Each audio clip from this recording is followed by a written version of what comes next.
Article 370 पर सुनवाई के दौरान चीफ जस्टिस डीवाई चंद्रचूड़ की अहम टिप्पणी। कहा कि भारत में विलय के साथ ही जम्मू कश्मीर में आर्टिकल 370 हियरिंग।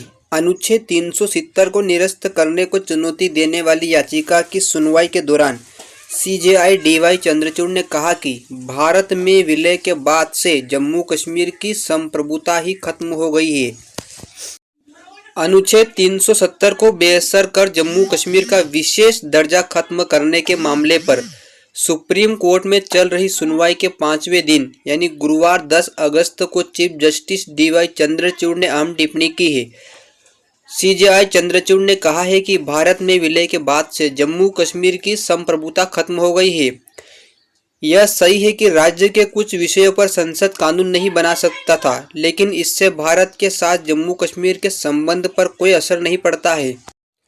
भारत में विलय का मतलब ही यही था कि जम्मू कश्मीर ने अपनी संप्रभुता भारत को सौंप दी है। चीफ जस्टिस डीवाई चंद्रचूड़ ने यह टिप्पणी जम्मू कश्मीर बार एसोसिएशन की तरफ से पेश वरिष्ठ वकील जफर शाह की दलीलों को सुनते हुए की।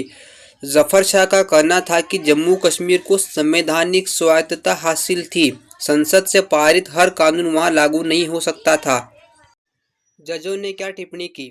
गुरुवार को सुनवाई के दौरान 5 जजों की संविधान पीठ के सदस्य जस्टिस संजय किशन कौल ने भी अहम टिप्पणी की। जस्टिस कौल ने कहा कि यह कहना गलत होगा कि अनुच्छेद 370 को कभी खत्म नहीं किया जा सकता था। हमें सिर्फ यह देखना है कि सरकार ने इसे हटने के लिए जो प्रक्रिया अपनाई थी वह सही थी या नहीं थी, यही हमें देखना है इसके अंदर। सुप्रीम कोर्ट ने पहले क्या टिप्पणी की थी। इससे पहले इसी सुनवाई के तीसरे दिन भी सुप्रीम कोर्ट ने महत्वपूर्ण टिप्पणी की थी। कोर्ट ने कहा था कि जम्मू कश्मीर में जनमत संग्रह का सवाल ही नहीं उठता। कोर्ट ने ऐसा वरिष्ठ वकील कपिल सिब्बल की जीरा के दौरान कहा था।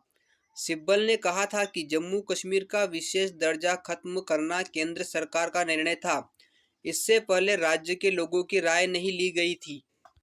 नेशनल कॉन्फ्रेंस नेता अकबर लोन की तरफ से पेश सिब्बल ने जम्मू कश्मीर का अलग दर्जा खत्म करने की तुलना यूरोपीय यूनियन से ब्रिटेन के अलग होने यानी ब्रेक्जिट की थी। उनका कहना था कि वह भी एक राजनीतिक फैसला था, लेकिन इससे पहले लोगों की राय जानने के लिए जनमत संग्रह करवाया गया था। इस पर चीफ जस्टिस डीवाई चंद्रचूड़ ने उन्हें रोकते हुए कहा था, हम यहाँ अनुच्छेद 370 हटाने की प्रक्रिया की संवैधानिक सत्यता पर चर्चा कर रहे हैं। जहाँ तक ब्रेक्जिट जैसे जनमत संग्रह की बात है, वह भारत में नहीं हो सकता है। हमारे संविधान में इसकी कोई व्यवस्था नहीं है। अब देखते हैं आगे क्या फैसला आता है और कोर्ट क्या निर्णय देती है। तब तक बने रहिए आप हमारे साथ।